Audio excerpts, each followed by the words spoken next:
vergonha disso, daquilo. Aquela mulher sem reserva nenhuma, né? Ela realmente estava ali adorando a Deus. Só a pessoa que está adorando a Deus não é uma pessoa que fica com vergonha, né? Mas se ela tem vontade de pular, ela pula. Se ela tem vontade de levantar a mão, ela levanta, né? Então, às vezes a pessoa fica tão ali ainda presa. Eu acho muito bonito a cena no sentido de quanto, como essa mulher era, ela não se importava com o que as pessoas fossem pensar dela. Ela simplesmente queria fazer algo para Jesus, ela queria adorá-lo e ela faz aquela demonstração, né? Tão bonita ali. Muito bem. Aqui, só para a gente fechar na apostila, o que estava no texto da apostila, ele diz assim, né? A personalidade de Jesus causa forte impressão. É deveras extraordinária a personalidade de Jesus. Ademais, seus exemplares atributos de humildade, pureza de coração, a intrepidez intelectual sempre eram manifestados de modo notório em sua personalidade. Ele expressava, mas não impunha suas ideias. Ele corrigia, exortava e advertia com rigor as pessoas, porém as amava. Ele ouvia e captava os sentimentos íntimos das pessoas. Que capacidade maravilhosa, né? De você corrigir, mas corrigir com amor, né? Que às vezes as pessoas não têm essa capacidade. Jesus, uma pessoa ímpar. Jesus Cristo somente poderia e pode ser entendido de forma mais plena mediante sempre a revelação ou discernimento do Espírito Santo.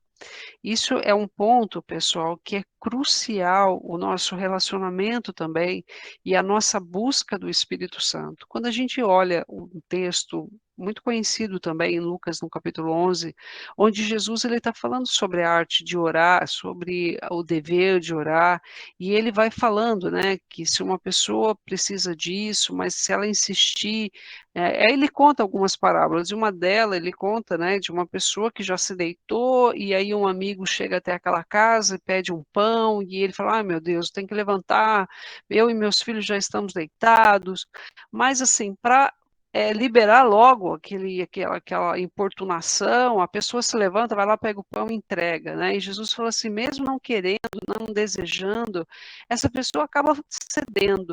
Então, vocês, né, o Pai não se assemelha nem um pouco a isso. Muito pelo contrário, Deus tem prazer em nos ouvir, está atento, a Bíblia fala que ele está atento, né, às orações. Então, mas Jesus vai falando, né, depois na sequência desse capítulo, ele fala assim, pedi, dar-se-vos-á, batei, abrir-se-vos-á, buscai e encontrareis. Porque todo aquele que pede, recebe, todo aquele que busca, encontra, e todo aquele que bate, a porta vai se abrir. E ele diz assim: vós, sendo maus, sabeis dar boas coisas aos vossos filhos, quanto mais o Pai vos dará o Espírito Santo. E aí, então, nós começamos a ver que Jesus está falando, e de repente as pessoas olham e acham que Jesus está falando só de coisas, né, ou de petições para as coisas desse mundo, e Jesus nos arremete, nos leva para uma dimensão muito mais importante do que qualquer coisa que a gente possa ganhar e ter aqui nessa terra, que é a presença do Espírito Santo de Deus. A revelação de Jesus é através do Espírito Santo. O Espírito Santo que nos ensina, que abre o nosso coração, que nos faz ver, que nos faz enxergar. Ele que derrama sobre nós uma unção poderosa. A Bíblia diz que é Ele quem derrama sobre o nosso coração o amor de Deus. Então nós começamos a ter uma compreensão das coisas somente através do Espírito Santo de Deus. E por isso nós precisamos buscá-lo, nós precisamos ter uma relação com o Espírito Santo de Deus, porque sem ele simplesmente nós não conseguimos e nós não podemos. Até mesmo para a gente poder ter uma visão melhor de Jesus, entender, poder realmente entender todo esse plano, né, que é loucura mesmo. Você pensa num Deus que se esvaziou, se tornou o homem que morreu na cruz do Calvário, você fala, mas puxa vida, é só Deus quem pode nos convencer. E aí eu pergunto para vocês, né? De que forma que vocês ouvem o Espírito Santo de Deus?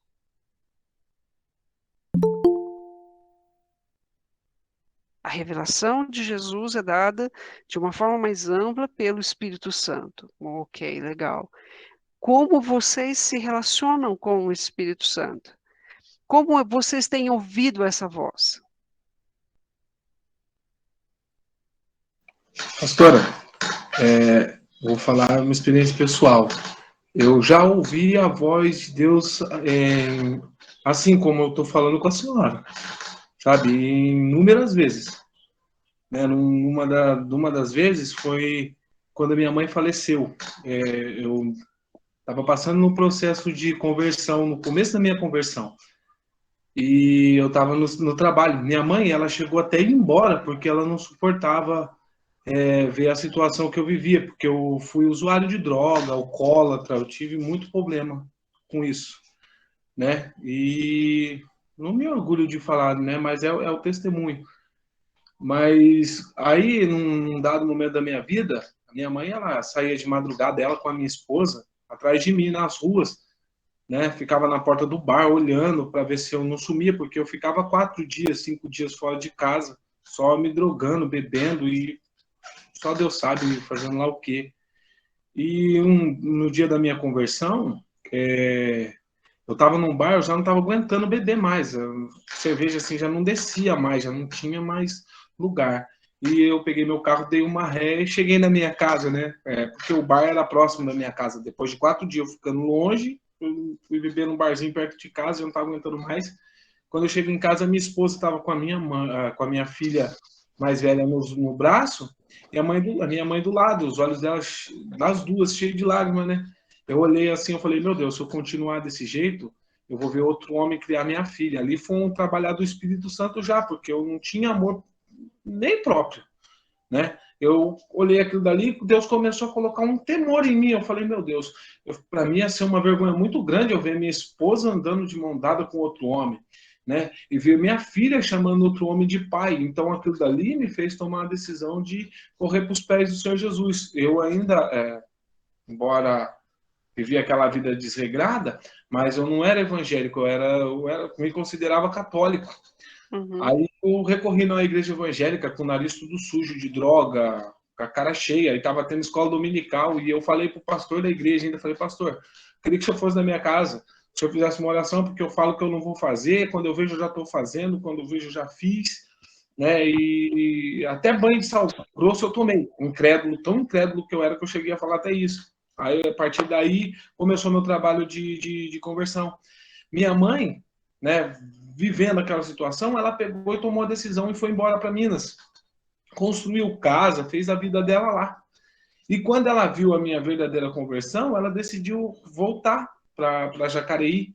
Só que a minha mãe, ela ficou um tempo morando na casa da minha irmã e um mês que ela veio e decidiu voltar para minha casa, um mês. Deus recolheu minha mãe no dia 31 de dezembro de 2014, véspera de ano novo, 2014 para 2015. Quando chegou a notícia para mim, eu estava no trabalho, eu só falei assim, ó, meu Deus, meu mundo desabou, sabe? Eu falei, ó, Espírito Santo, eu falei assim, me consola. E eu tomei a rodovia, porque a minha casa do meu trabalho é cerca de 2 quilômetros. Eu vim a pé e a pé. E quando eu estava na rodovia, o, o diabo começou a minar no meu pensamento e eu comecei a me acusar, falando que eu não fui um bom filho para minha mãe, eu não fui um bom filho para minha mãe. E o Espírito Santo falou, você não. O velho. Por que o velho? Porque quando você desceu as águas, morreu o velho homem e nasceu uma nova criatura. E se eu não Legal. fosse sua mãe, por que traria sua irmã 2 dias antes dela aparecer? Cheguei em casa, os colegas estavam aqui no portão chorando, os amigos de verdade, Uhum. chorando. E Legal. falou para mim assim, ó, você não tem coração não, porque eu não estava chorando, mas o Espírito Santo já havia me Já consolado. havia te consolado.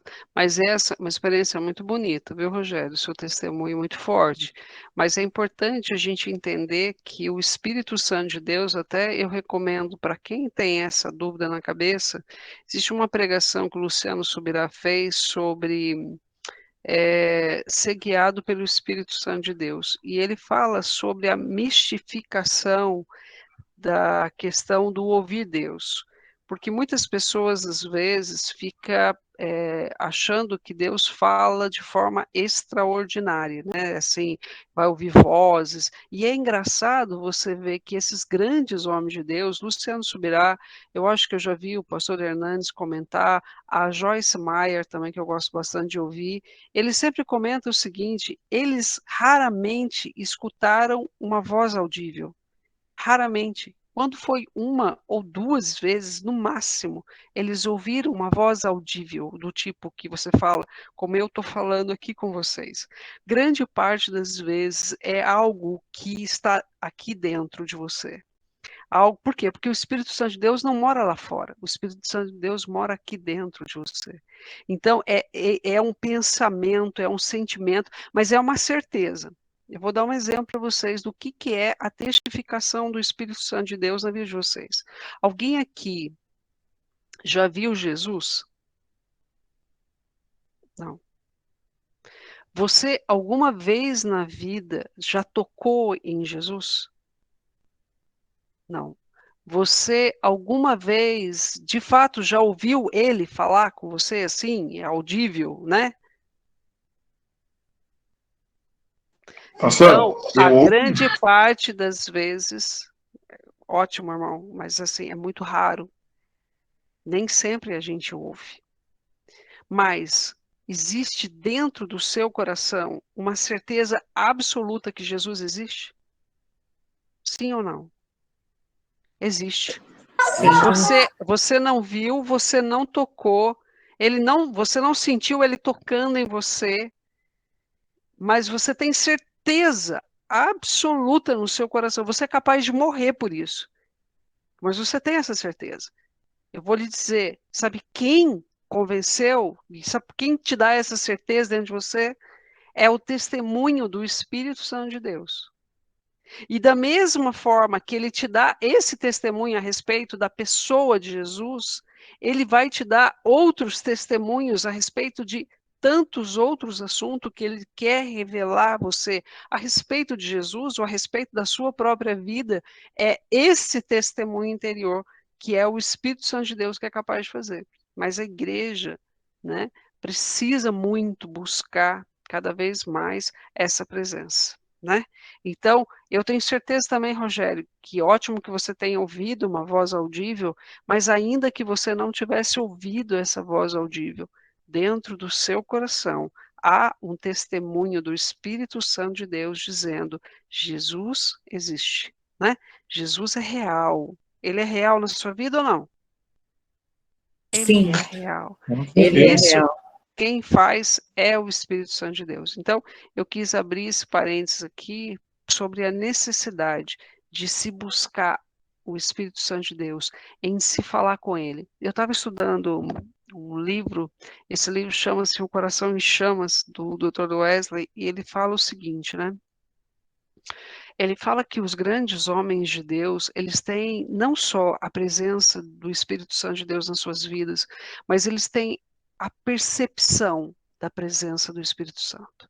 Quando você pega o livro de Esdras, é comum você ver assim, porque a mão do Senhor estava sobre mim, tal coisa aconteceu, porque a mão do Senhor estava sobre mim, aquela viagem aconteceu tudo bem, porque a mão do Senhor estava sobre mim, eu recebi a ajuda das pessoas, tal, tal, tal, tal. Quando você vai para o livro de Ezequiel, você ouve ele dizendo assim, porque Deus me levou, porque Deus me trouxe, porque Deus me conduziu, porque o Senhor, porque o Espírito me mostrou, porque o Espírito me revelou. Quantas vezes o Espírito Santo de Deus, no dia de hoje, falou com você? Quantas vezes no dia de hoje o Espírito Santo de Deus te mostrou alguma coisa? Porque, da mesma forma que o Espírito Santo de Deus levou, moveu, trouxe aqueles homens, é o que o Espírito Santo de Deus quer fazer nos dias de hoje. E o quanto nós precisamos disso, só precisamos da oportunidade para que o Espírito Santo de Deus possa se manifestar. Então, quando nós estamos falando, mas Priscila, nós estamos falando de Jesus, vida cristã, sim, eu estou falando de Jesus e estou dizendo para você, você nunca vai poder ter a percepção real de quem é Jesus, se não for através do Espírito Santo de Deus. É Ele quem nos convence. É Ele quem nos dá a certeza, é Ele quem nos ensina e abre o nosso entendimento. Então, se você, de repente, não investiu ainda muito nesse aspecto, invista em receber mais do Espírito Santo. Ah, mas como é que eu faço para receber dessa forma? Como que eu faço para ter plenitude? Peça, peça, e será-vos dado. É o que Jesus ensinou para cada um de nós. Várias pessoas procuravam opinar a respeito de Jesus, né? Jesus chegou a perguntar para os seus discípulos o que as pessoas dizem a meu respeito. No entanto, só Pedro conseguiu responder da maneira certa. Qual foi a resposta de Pedro? Em Mateus, no capítulo 16. O que Pedro respondeu a respeito de Jesus? Quem diz que eu sou? E aí eles disseram, o pessoal está dizendo que você é o profeta Elias, outros que você foi isso ou aquilo, e aí Jesus volta para os seus discípulos e fala, e para vocês, quem eu sou? Quem é Jesus para vocês? Qual foi a resposta certa?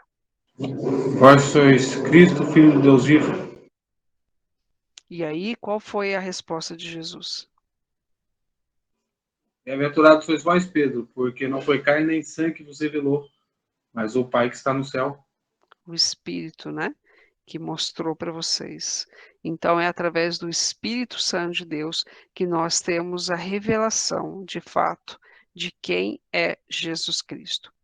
Um célebre historiador do século XIX afirmava a respeito de Jesus: não houve ninguém na terra, nem mais inocente, nem mais poderoso, nem mais sublime, nem mais santo com sua conduta, com sua vida e com sua morte do que Jesus. O sopro do próprio Deus alentou cada uma de suas palavras. Então, muito bonito ver o impacto que Jesus causava onde quer que ele fosse. Isso, pessoal, vou lhe dizer de forma muito clara, basta você ler a Bíblia. Jesus não impactou somente aqueles que gostavam dele, que se simpatizavam com ele. Jesus impactou todas as pessoas que de alguma forma tiveram contato com ele. Algumas foram impactadas e até odiaram ele. Odiaram ele porque elas eram amantes de si mesmas, amavam mais a si mesmas e olhavam para ele como um perigo, um risco de que ele ocupasse um lugar que elas estavam ocupando.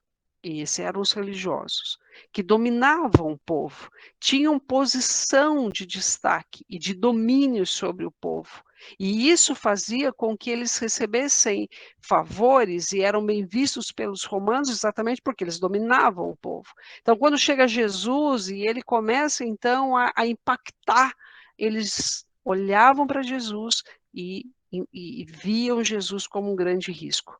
Eles conseguiam enxergar de fato, porque não houve nada, absolutamente nada em Jesus que não demonstrasse de fato quem ele era. Mas, no entanto, eles fecharam os olhos. A Bíblia fala que Jesus, ele fala uma coisa que eu achei muito bonita num dos textos. Ele diz assim: as minhas palavras não acham lugar em vocês. É como se aquilo que Jesus dissesse não conseguisse entrar neles. Não porque o que Jesus não estava dizendo não era verdadeiro, mas simplesmente porque eles ficaram ensurdecidos, fecharam os seus corações. E nos dias de hoje não é diferente. E o que é pior, às vezes dentro da própria igreja. Então, algo que nós precisamos. E hoje a igreja, de uma forma geral, eu acho, e eu preciso, você precisa, a igreja precisa ser novamente impactada. Muitas vezes eu entendo por aquilo que Jesus é, por essa personalidade tão marcante. Para isso é que nós estudamos, é para isso que nós nos aprofundamos, para que a gente, através desse conhecimento, com o coração aberto para aprender, a gente possa deixar o Espírito Santo de Deus nos revelar. Essa pessoa maravilhosa que é Jesus. E uma vez impactado pela presença de Jesus, a gente conseguir impactar as pessoas que estão ao nosso redor também. de tal forma que as pessoas dizem assim, eu preciso ter esse Jesus aí que vocês têm. E eu, às vezes, me cobro um pouco disso. Mas será que eu consigo passar isso para as pessoas? De alguma forma, né? Então, cada um de nós precisaríamos ser mais apaixonados pelo Mestre. Muito bem, vamos falar um pouquinho agora no tópico 4 do capítulo 2, para a gente finalizar esse capítulo, sobre o mundo em que Cristo viveu.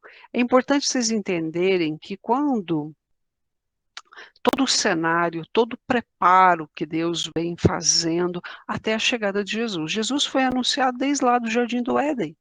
Mas olha quantos anos se passaram até que Jesus realmente se encarnasse, até que Jesus viesse. E quando ele vem, a terra, o mundo, também estava, de certa forma, preparado para aquilo que Jesus viria a fazer. Havia o Império Romano, que tinha meio que tornado a língua meio que universal, ele tinha. Havia estradas, havia forma de Jesus poder se deslocar e levar ali, né, naquela região onde foi escolhido para que ele viesse. Então, todas essas coisas foi, de certa forma, preparado para a vinda de Jesus, né? Então, Deus estabeleceu desde a eternidade um projeto, cujo ápice na história somente pôde ser efetivado através da encarnação, vida e morte sacrificial de Jesus, estabelecendo assim o divisor entre a antiga e a nova aliança. Aqui eu quero que vocês olhem um pouquinho para essa tabela que está aí do lado de vocês. E aqui nós vamos comparar. Esse texto a gente encontra em 2 Coríntios, no capítulo 3, do verso 1 ao 17. E aqui ele estabelece a velha aliança e a diferença para a nova aliança. A velha aliança, ela foi escrita em tinta, ou seja, né, foi escrita na lei. A nova aliança, a Bíblia diz que é escrita com o Espírito Santo de Deus. Verso 3. E eis que tirarei o seu coração de pedra, te darei um coração novo.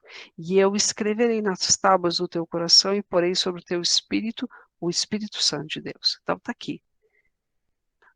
A velha aliança foi gravada em tábuas de pedra. Agora ela é gravada nas tábuas de carne do coração. Ministério da morte. Como eu disse, a velha aliança era a lei que mostrava que você era falho, que você tinha que cumprir um monte de coisa que você não conseguia cumprir. Agora, a nova aliança mostra o ministério do Espírito, que faz com que o que está em você seja maior do que está no mundo e que você possa agora vencer o pecado. O ministério, então, veio em glória desvanecente. Por que veio em glória desvanecente?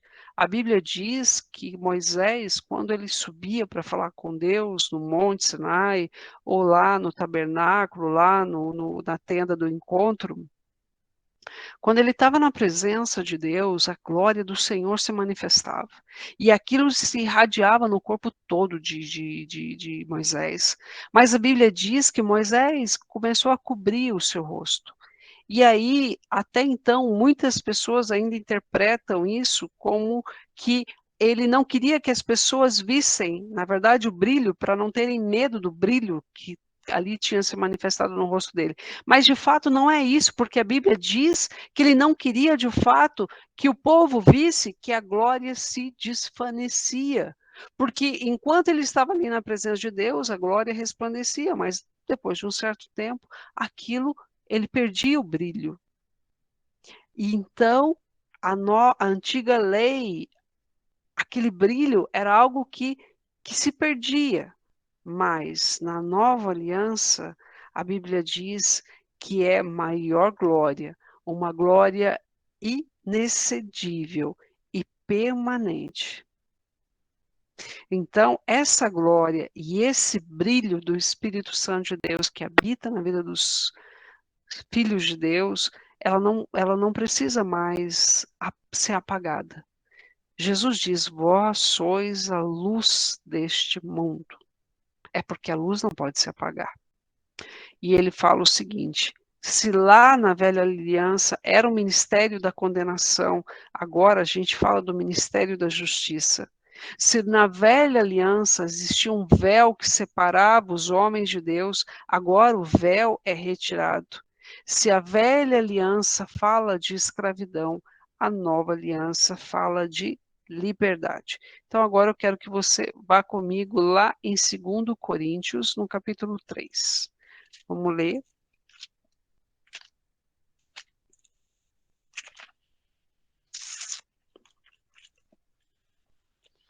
2 Coríntios, capítulo 3.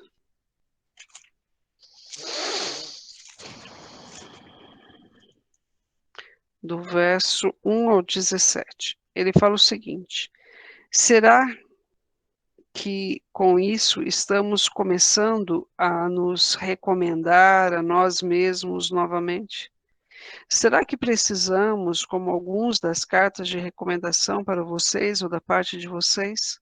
Vocês mesmos são a nossa carta escrita em nosso coração, conhecida e lida por todos. Vocês demonstram que são uma carta de Cristo, resultado do nosso ministério, escrito não com tinta, mas com o Espírito do Deus vivo, não em tábuas de pedra, mas em tábuas de coração humano. Tal é a confiança que temos diante de Deus por meio de Cristo.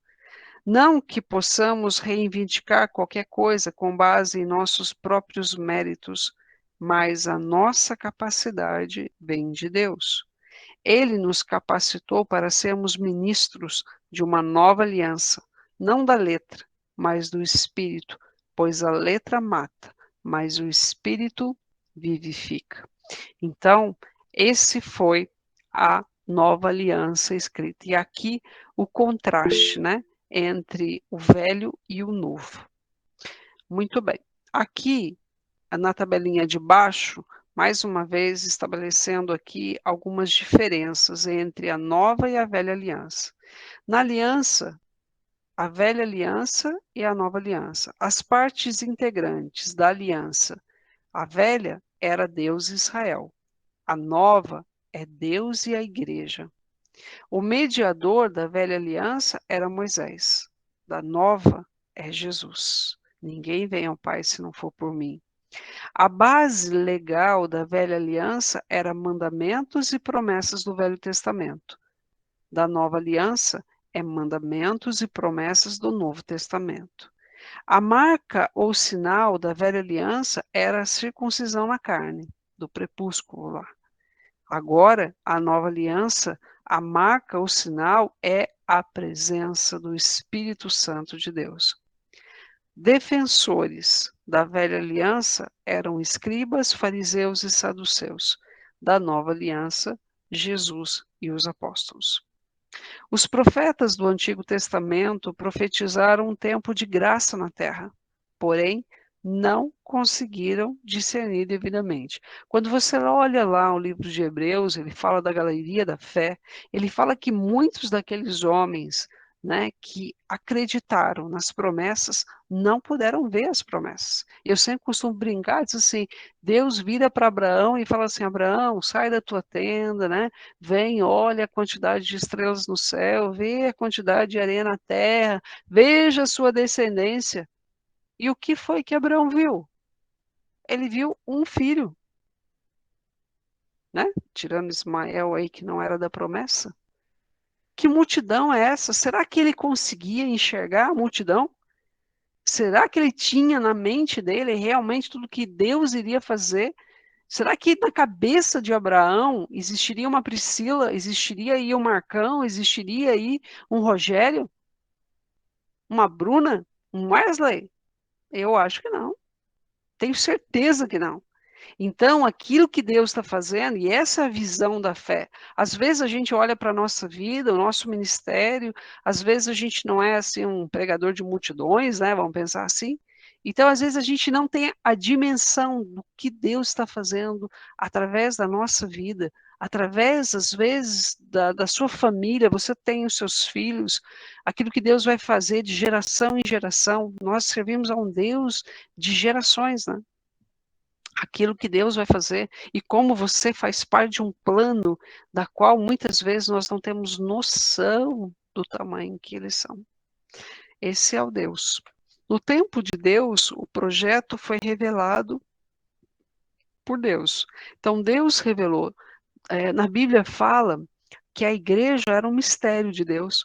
Em nenhum momento ficou claro, né, ao longo da história, porque lá tem Joel, que o Espírito de Deus seria derramado sobre toda a carne, tal, mas alguns até pregadores costumam, né, nas suas pregações, dizer que Satanás foi pego de calça curta, ele não tinha ideia daquilo que estava acontecendo, ele ficou desesperado quando ele viu aquele povo, né? Todo aquele povo sendo batizado pelo Espírito Santo de Deus, e de repente as milagres, maravilhas, e as pessoas sendo jogadas lá para morrer, e elas, parece que aquela fome, aquela vontade, e aquela firme convicção por Jesus, diz que Satanás ficou desesperado quando viu tudo aquilo, não sabia o que fazer, até que ele achou uma estratégia, né, para poder entrar. Mas de qualquer forma, isso, diziam que, nesse texto, os bíblicos fala que a igreja era um mistério de Deus que foi revelado, né? Então, é muito bonito ver a maneira como Deus, então, trabalha. Falando um pouquinho rapidamente aqui, porque vocês vão ter uma matéria depois falando sobre a geografia tal dos tempos de Jesus, mas o mundo geográfico que Jesus viveu é mais ou menos nesse espaço aqui, né? Aqui na costa aqui do Mar Mediterrâneo, né? Próximo aqui ao Egito. Aqui estão as regiões onde as principais cidades, né? Onde Jesus ele se deslocou, né? Aqui Filadélfia, Tapereia, Samaria, né? A Judéia. Então aqui é a região.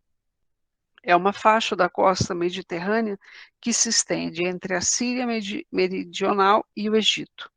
É possível alinhar três circunstâncias favoráveis para a vinda de Jesus. Primeiro, havia um idioma comum que era o grego, todo o Império Romano. A paz. Havia cessado as guerras naquela época. E havia, então, infraestrutura, que eram as estradas.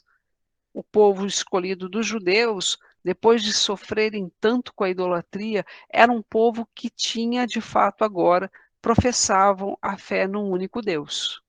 E eles estavam, de fato, aguardando a vinda do Messias. Então, esse cenário estava pronto para a vinda de Jesus. E com relação à realidade política daquela época, muito tempo antes do nascimento de Jesus, a divisão da Terra Santa eram 12 tribos. Ela foi então sucedida por outra divisão administrativa. Então, lembram, as 12 tribos eram os 12 filhos de Jacó.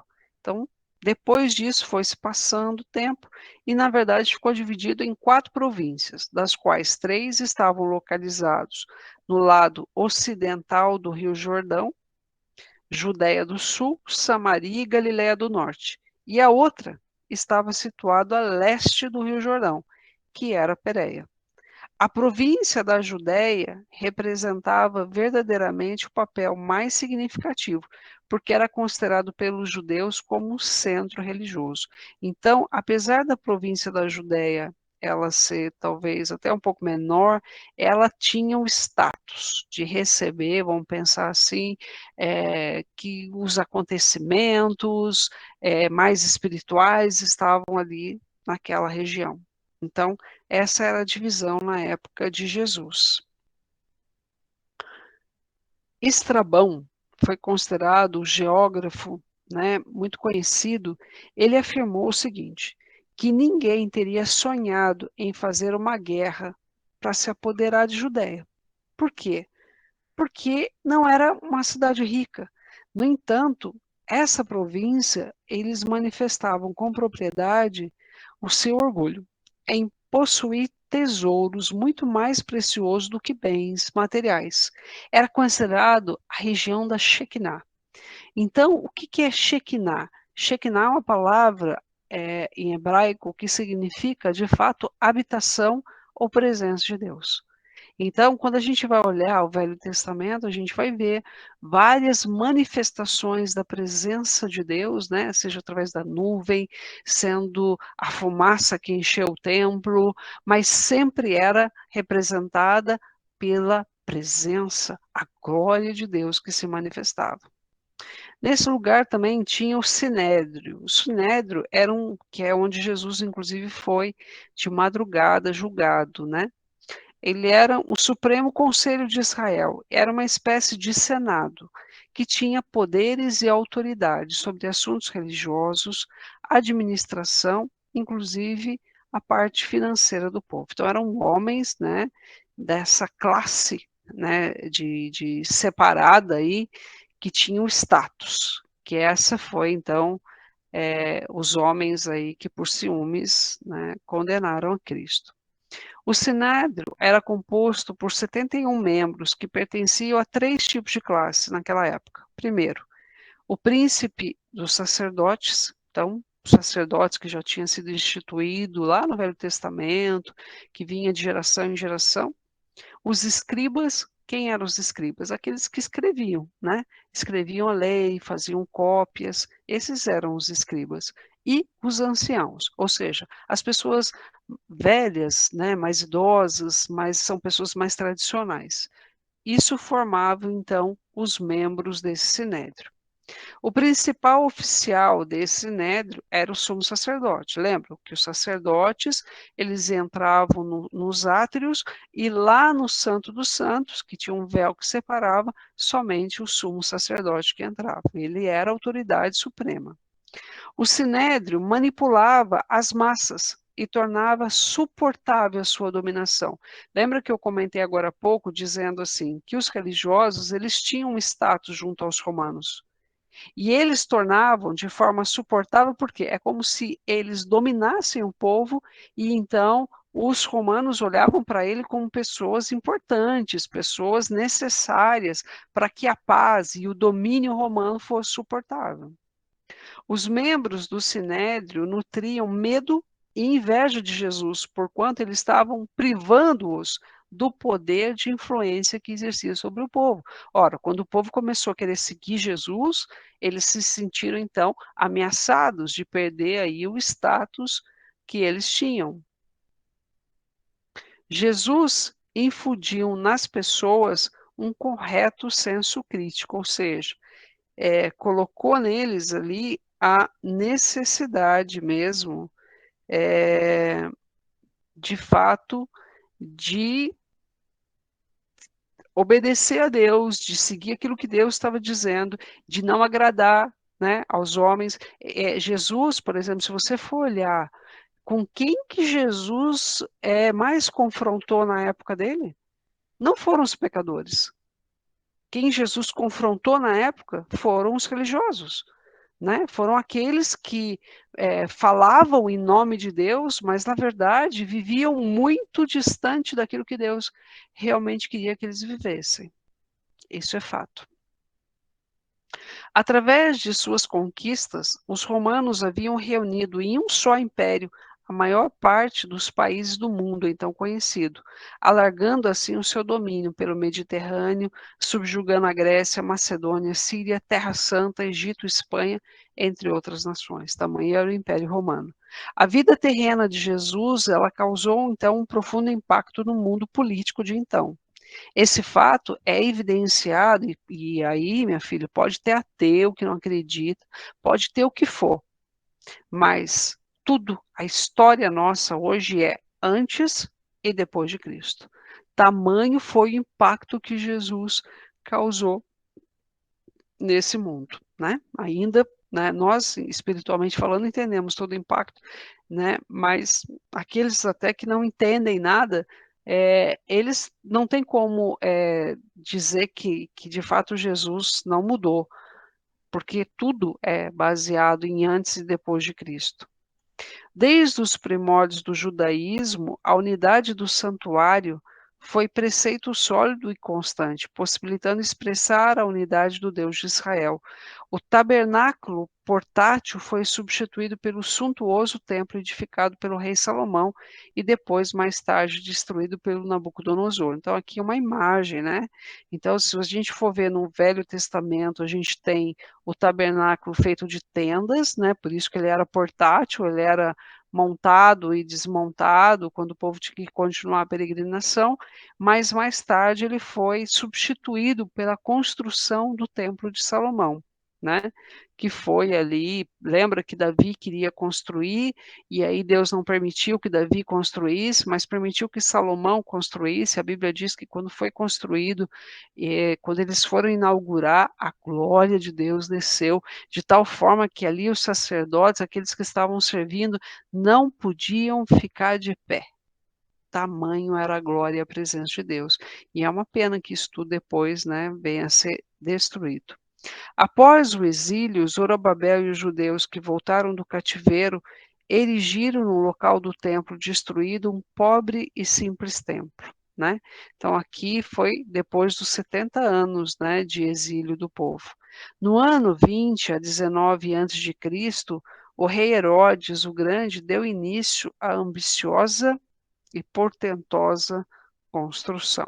Essa foi o templo que Jesus disse assim: eis que em 3 dias, né, eu derrubarei e reconstruirei esse templo. E aí ninguém entendia nada, né? Ele dizendo que ele era um templo maior do que isso daqui. Ele estava falando da sua ressurreição. E aqui naquela época, então, de Jesus, existiam alguns povos. Tinham os fariseus, que era um povo separado. O apóstolo Paulo era um fariseu. Eles eram muito zelosos, eram muito de uma pureza religiosa, faziam jejuns, diz que eles decoravam os 5 primeiros livros na Bíblia, eles decoravam esses livros, tamanho era o conhecimento, a dedicação dessas pessoas. Então, se a gente fosse ver quais são as características principais desse povo, era um povo conservador, patriotismo e legalismo. Essas eram as características principais desses homens, né? E os saduceus, também chamado de justos, eles possuíam a maior parte da riqueza naquele contexto. Não gostava dos romanos, mas apoiavam a paz. Submetiam-se à lei de Moisés e eram adversários dos fariseus. Uma das principais características dos saduceus é que eles negavam a existência da ressurreição. Se vocês se recordam, eles vão perguntar para Jesus e contam aquela historinha, mas uma mulher, ela se casou 7 vezes e ela casou com o irmão, com o irmão, com o irmão, com o irmão, que morreu. Cada um vai morrendo e ela vai casando com o irmão, e assim vai. E aí eles perguntam para Jesus, e lá na ressurreição, com quem que essa mulher vai ficar? E aí, por quê? Porque eles queriam, né, estavam colocando uma armadilha para Jesus, para confrontar Jesus com relação à ressurreição. E Jesus disse assim: mas vocês não sabem o que dizem, né? Nos céus não vai mais existir essa questão de marido e mulher nem casamento. Então, Jesus também já deixa isso claro, mas Jesus reforça, né, a existência da ressurreição. Anjos, eles também não acreditavam, e nem em espíritos. Eram aristocratas, então eram pessoas ricas, né, pessoas realmente com muitas posses, e eram partidários dos gregos e os seus sistemas, né, helenistas, eram judeus de fala grega. Então, esses eram os saduceus. Também existiam naquela época, a gente vê isso na Bíblia lá, os essênios, cuja sua denominação tem origem hebraica e significava piedoso. Eram considerados os monges do judaísmo. Não há referência no Novo Testamento e possivelmente não tiveram contato com Jesus. As principais características dos essênios, eles tinham uma vida austera, por isso que eram considerados como monges, né? Celibatários, viviam nas aldeias, não eram politizados e participavam das ofertas pacíficas. E tinha ainda os zelotes. São caracterizados por odiar os romanos. Por isso que, por exemplo, Barrabás era um zelote, né? Aquele que foi escolhido no lugar de Jesus para ser salvo. Por isso eram dedicados guerrilheiros, atacavam o Império Romano, objetivando a recuperação da independência. Só que eles acreditavam na independência pela força, né? Qual que era a realidade ali do mundo em que Jesus viveu? Nascido em família pobre, filho de pai operário e mãe camponesa. Jesus, se a gente for olhar, ele não teve oportunidade de estudar nas melhores escolas da sua época. No entanto, com 12 anos, a Bíblia diz que Jesus crescia em conhecimento e em espírito, e a Bíblia diz que ele estava lá, né? Maria fica lá desesperada onde que está Jesus, e Jesus está ensinando os mestres, e os mestres olhando para Jesus, ouvindo ele falar, ficavam atônitos, dizendo assim, e maravilhados, a Bíblia relata, né? Tamanha era a sabedoria que Jesus tinha. Embasando as virtudes cristãs, o Senhor Jesus estabeleceu para nós parâmetros de amor, abnegação, altruísmo, sacrifício em prol de outras pessoas. Hoje em dia nós vivemos um mundo que nós somos muito egoístas, né? E Jesus, o ensino de Jesus é exatamente o contrário. Jesus, assim, aquele que quiser ser o primeiro, que seja o último. Nos ensinou a servir e nos colocar, né, nunca acima de ninguém. Então, veja que é um confronto ao nosso individualismo, é um confronto ao nosso egoísmo, sem sombra de dúvida. Que praticou em sua vida terrena. 2 milênios decorreram do nascimento de Jesus, período no qual milhares de almas foram resgatadas e as vidas transformadas através da graça imerecida, que é dada a todos aqueles que acreditam em Jesus. O segredo é acreditar e confessar, né? Então, é algo que já se passaram 2 milênios. E eu me lembro que um texto que me chamou bastante atenção no Novo Testamento, lá em Atos, que quando a igreja ela surge, né? E aí você vê os discípulos cheios do Espírito Santo, e eles começam a declarar, e eles começam a falar com entusiasmo, e a Bíblia relata sobre eles que eles estavam transtornando o mundo. É assim que eles falam, né? Estavam virando o mundo de cabeça para baixo. E aí algumas pessoas querem combater, matar eles. E aí é reunido num sinédrio, né, como esse, e eles começam a discutir, e alguém diz assim: olha, já passaram por nós tantas seitas, e elas desaparecem com o passar do tempo. Os seus líderes morrem e elas simplesmente desaparecem. No entanto, o cristianismo já se passaram mais de 2000 anos. Jesus Cristo, em tese, que era o líder, vamos pensar para quem não acredita que ele ressuscitou, morreu. E, no entanto, o cristianismo não para de crescer. Há algo que é realmente. E aí, aqueles homens falavam assim: se realmente isso é de Deus, nós não poderemos deter. Se não for, isso vai acabar, como tantas outras seitas. E aí a prova mais do que real de que tudo isso é verdadeiro, que tudo isso é real, é que até os dias de hoje isso só vem aumentar, né? E agora vamos para a prova. Vamos lá, pessoal, vocês estão preparados aí para a gente fechar o capítulo 2? Então vamos lá. Primeira pergunta. O significado de Emanuel é Deus está conosco. Nossa fé aponta para o modus vivendi de Jesus, nosso melhor paradigma, sendo nosso propulsor, inspirador e perene mentor. A principal fonte de informação a respeito de Jesus pode ser encontrada através dos relatos indicados por historiadores como Joséfo, Suetônio, etc. Qual a alternativa, pessoal, aqui está correta?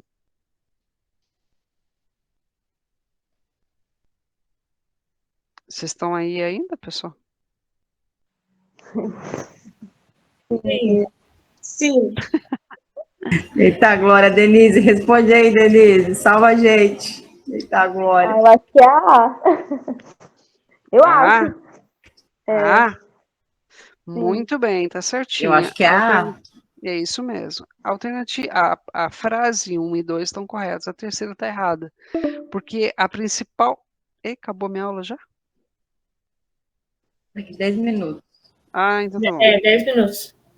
Esse Eu não barulhinho sei me responder a confunde, pergunta. pessoal. Vamos de novo. Então, aqui, ó, a terceira está errada, porque a principal fonte de informação, de fato, ela é na Bíblia, né? Então, essa terceira está errada. Então, assinale a alternativa incorreta. O vocábulo pessoa concerne ao consciente do homem que pensa, sente e decide, constituindo assim o caráter. Para entender Jesus, constatamos que o próprio Deus elaborou o plano de salvação, enviando a sua própria essência, Jesus. Jesus Cristo está vivo hoje no céu, onde exerce uma soberania plena, onde exerce a função de juízo. Número 1, né? Não, aqui é para você assinalar a alternativa incorreta. Tem uma que está incorreta. É a 1, não é? A 3, Eu acho Marcão? que Por três. que Eu que a acho que é a 3 está incorreta, Eu Marcão? acho que é a 3 também, Eu também acho que é 3. de advogado. Não, isso Só porque essa eu sabia, eu não sabia nenhuma, eu falei justo essa, que eu é lembrava que ela isso estava do mesmo, juízo. pessoal, é isso mesmo, né? Essa parte vocês entendem perfeitamente, que ele não está como juízo hoje, né? Graças a Deus ele está lá como nosso advogado fiel, intercedendo por nós. Perfeito, isso mesmo. Lembrei do Vamos, louvor, advogado fiel, não dá para isso esquecer, gente. mesmo, isso mesmo. Alternativa 3. Assinale a alternativa correta. Jesus era um excelente inquiridor. Jesus ensinava através de parábolas. O amor é inerente a Jesus Cristo e não é parte integrante da sua personalidade.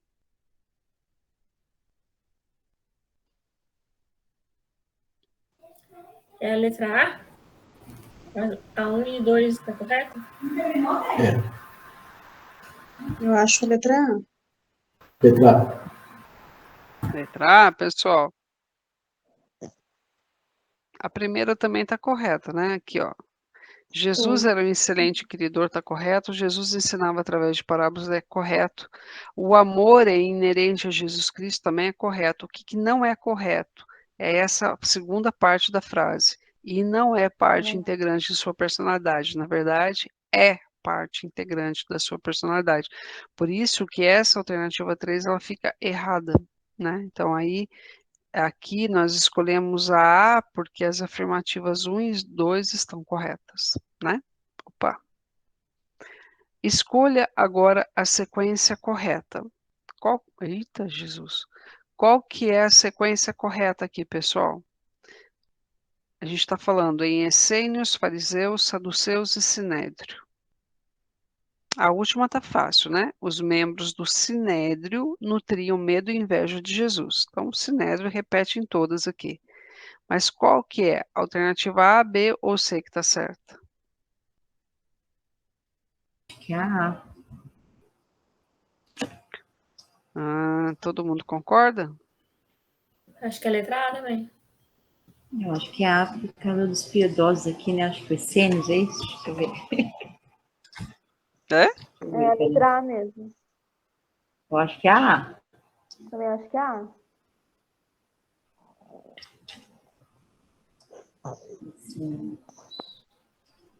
Essênios.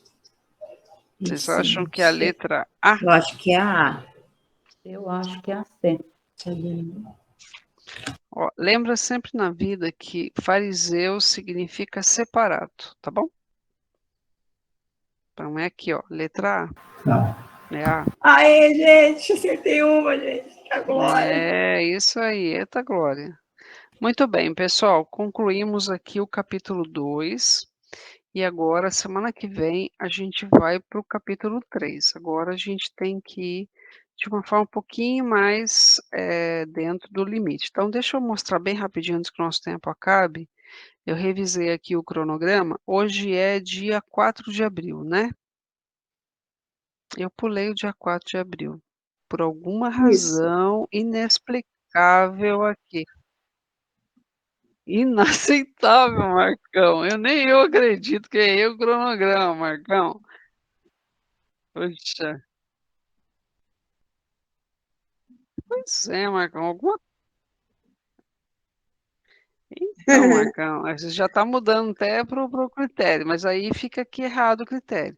Mas vamos pensar o seguinte, pessoal, a nossa avaliação deve acontecer, isso aqui não deve estar, pode ter uma data aqui errada, mas assim, a data da nossa avaliação, ela vai para o mês de junho. Você vê que essa aula, ela é bastante extensa. Então, a gente vai aqui no mês de abril, 4, aqui, ó, é 4, 11, 18, 25. Tá tudo errado esse cronograma. 18 e 25 aqui. Depois ela vai pegar lá o mês de maio inteiro, né? Que são mais 1, 2, 3, 4, 5 aulas. E a gente, então, deve ir para avaliação ainda lá para o dia 13 de junho, ao invés de 16, 13 de junho aqui. Então, essa é as nossas aulas, tá bom, pessoal? Então, o capítulo 3 a gente vai fazer na semana do dia 11. E assim é um capítulo por vez, às vezes eu vou dar uma atrasadinha, depois a gente desconta no próximo para não deixar de cumprir aí o prazo. Então, gostaria muito aí, na semana que vem, se a gente pudesse discutir um pouquinho logo na introdução, a gente falar um pouquinho sobre o filme. Então, tentem assistir o filme, eu tenho certeza que vai ser bênção na vida de vocês aí. Professora, pergunta o nome do filme pro Marco, para saber se ele sabe. Marcão, qual que é o nome do filme, Marcão? Qual que é o nome do filme, Marcão? Você falou do meu pano azul, agora eu te peguei, né? Vai falar do meu pano na janela. Qual que é, Marcão?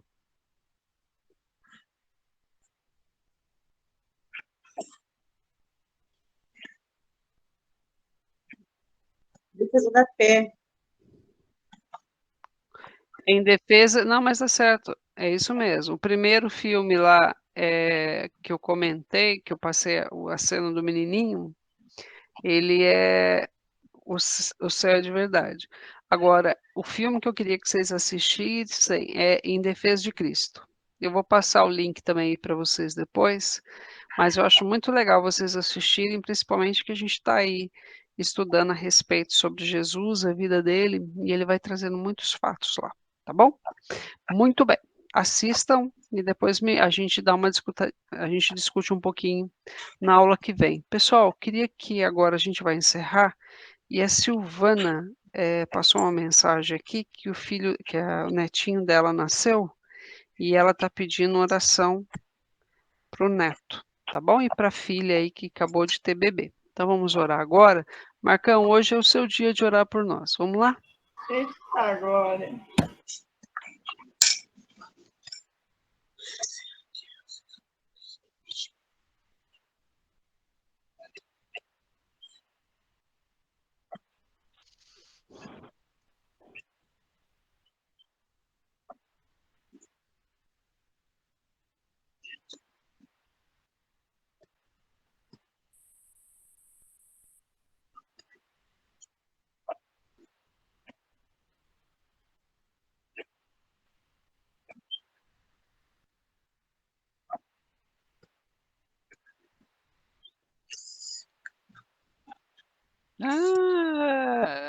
Quer dar um joinha lá? Entendi. Tem que fazer o 4. Tá certo, pessoal. Muito bom, hein? Deus abençoe a vida de vocês, tá bom? Amém. Até semana que vem. Paz, Boa noite, a noite. paz. Deus os abençoe. Tá agora.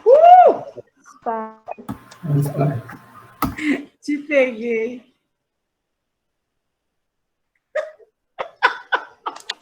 Fernando, você estava quietinha hoje, o que aconteceu? Não tava, não.